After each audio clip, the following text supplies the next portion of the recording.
Hello guys, তো দেখো আমি মামা শ্বশুরের বাড়ি প্রথমবার যাচ্ছিলাম। তো হঠাৎ করে রাস্তার মধ্যে চা বাগান দেখতে পেয়ে তোমাদের সাথে চা বাগানটা শেয়ার করে নিলাম। তো চা বাগান আমার খুব ভালো লাগে, তো দেখে আমাদের তারপরে একটা ফটোশ্যুট করা ছিল, তো ওটা আমি তোমাদের সাথে শেয়ার করলাম। আর এদিকে দেখো রাস্তার অবস্থা, আমাদের টোটো একদম গর্তর মধ্যে পড়ে গেছিলো, তো কষ্ট করে টোটোটাকে ওঠানো হলো, উদ্ধার করা হলো। তারপরে আর একটা গর্তর মধ্যে পড়লো, কত জ্বালা দেখো একদম প্রথমবার গিয়ে কি অবস্থা।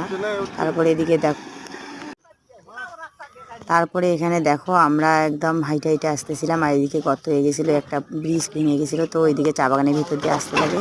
তো এতে তোমার দাদা টোটোটাকে উঠাইলো, আর আমি উপর থেকে দেখো চা বাগানটা তোমাদের সাথে শেয়ার করলাম। একদম অসাধারণ মতো লাগে। তারপরে একটু দূরে স্কুল ছিল, তোমাদের স্কুলটা শেয়ার করলাম। তারপরে আশেপাশে পরিবেশটা তোমাদের সাথে শেয়ার করলাম।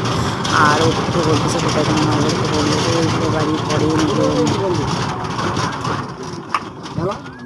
তারপরে ও বললো যে এসে গেছিলাম। তারপরে আমি বললাম ঠিক আছে তাহলে চলে যাওয়া যাক। তারপরে একটু পরেই ওর মামার বাড়ি আমরা চলে আসলাম। তো দেখো এই যে ওর মামার বাড়ি, ওটা এই যে প্যান্ডেল করা হয়েছে।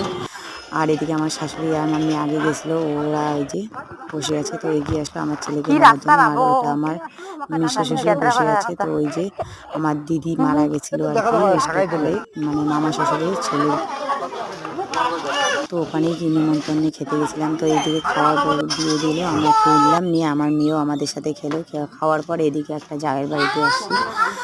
এখানে এসে আমার ছেলে মেয়েকে নেমে দিয়েছে, কুর্তার সাথে খেলতেছিল। তারপরে এটা আমার যা হয় আর কি, আর আমার বর সুপারি খেয়ে এই যে আমরা বাড়িতে দিকে রওনা হলাম। আমার আগে দেখো এখানে একটা দোকান আসছে, তো কিছু কেনাকাটি করলাম। কেনাকাটি করে সবাইকে পাই দিয়ে মানে টাকা দিয়ে চলে আসতেছি। তো সবাইকে টাকা